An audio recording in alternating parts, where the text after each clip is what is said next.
मैं बाबा की सेविका परमात्मा एक यूनिवर्स चैनल में आपका स्वागत है। क्या होगा अगर कोई इंसान 30 साल तक भगवान को पाने के लिए तपस्या करे, हिमालय की गुफाओं में रहे, लंबी जटाएं रखे, रुद्राक्ष की माला पहने, लेकिन फिर अचानक एक साधारण इंसान उससे सिर्फ एक सवाल पूछे और उसकी 30 साल की साधना का सच सबके सामने आ जाए। आज की यह सच्ची घटना आपको सोचने पर मजबूर कर देंगी कि भगवान मंदिर में है या इंसान के अंदर। तो चलिए सुनते हैं 1970 की एक हैरान कर देने वाली घटना, जिसका नाम है ढोंगी साधु। यह घटना जनवरी 1970 की है। नागपुर में रहने वाले महादेव बाबा जमदेव जी के बेटे महादेव ने नागपुर के Visvesvaraya regional college of engineering से बीई की परीक्षा प्रथम मेरिट के साथ पास की थी।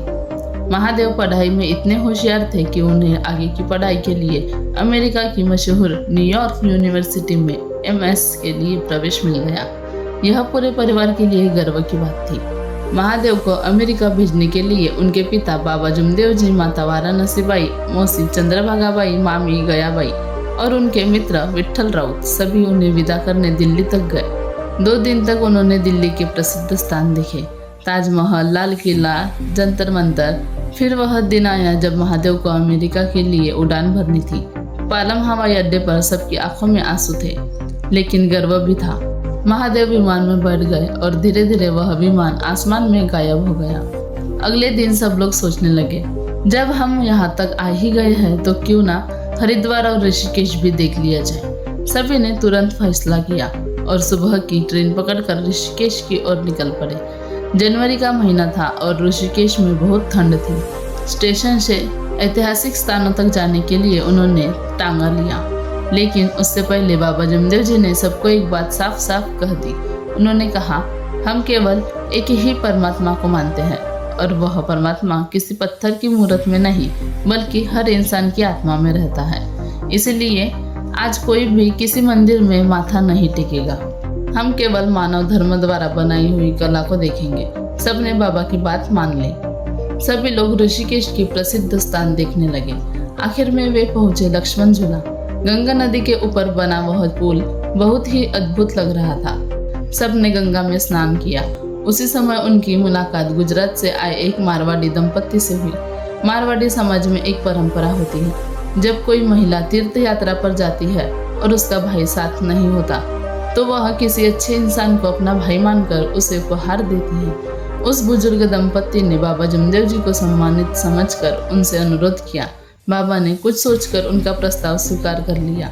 स्नान के बाद उस महिला ने बाबा को भाई मानकर उन्हें उपहार दिया, लेकिन उसके बाद बाबा ने जो कहा वह सबके दिल को छू गया। उन्होंने कहा, इंसान को हमेशा सत्य, मर्यादा और प्रेम से जीना चाहिए, क्योंकि ईश्वर किसी मंदिर में नहीं बल्कि इंसान के अंदर होता है। इसके बाद सभी लोग हरिद्वार के लिए ट्रेन में बैठ गए। उसी डिब्बे में एक अजीब सा साधु बैठा था।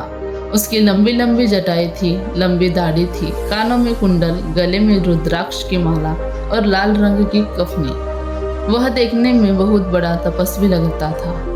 बाबा उसके पास जाकर बैठ गए। कुछ देर बाद साधु ने पूछा, आप लोग कहाँ से आए हैं?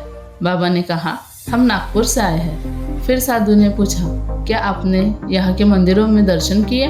बाबा मुस्कुराए और बोले, हमने मंदिर देखे जरूर, लेकिन किसी में प्रणाम नहीं किया, क्योंकि हमें वहाँ ईश्वर नहीं दिखे, केवल पत्थर की मूर्तियाँ दिखी। यह सुनकर साधु चौंक गया। उसने कहा, मंदिर में प्रणाम न करना भगवान का अपमान है।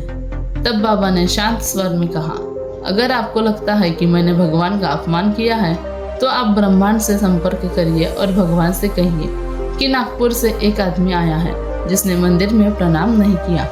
जब भगवान मुझसे पूछेंगे तो मैं उन्हें जवाब दे दूंगा, लेकिन आपको नहीं। यह सुनकर वह साधु गहरे विचार में पड़ गया और अचानक वह सीट से नीचे उतरा और बाबा के पैरों में गिर गया। साधु रोते हुए बोला, मैं 30 साल से हिमालय और गुफाओं में तपस्या कर रहा हूँ। मैंने पूरे भारत में हजारों साधु देखे, लेकिन आप जैसा सच्चा इंसान आज पहली बार देख रहा हूँ। फिर बाबा ने उससे एक सीधा सवाल पूछा। उन्होंने कहा, लोग कहते हैं कि भगवान तपस्वियों को खाना खिलाने खुद आते हैं। क्या तुम्हें कभी भगवान ने भोजन दिया? साधु चुप हो गया। कुछ देर बाद उसकी आंखों में आंसू निकल आए और उसने सच बता दिया। उसने कहा, यह सब झूठ है। लोग हमारे दर्शन करने आते हैं तो हम उनसे कहते हैं 5-10 हजार रुपए दे दो, भगवान तुम्हारी इच्छा पूरी करेगा। इस तरह मैंने 30 साल से करोड़ों रुपए कमाए, लेकिन भगवान कभी नहीं मिले।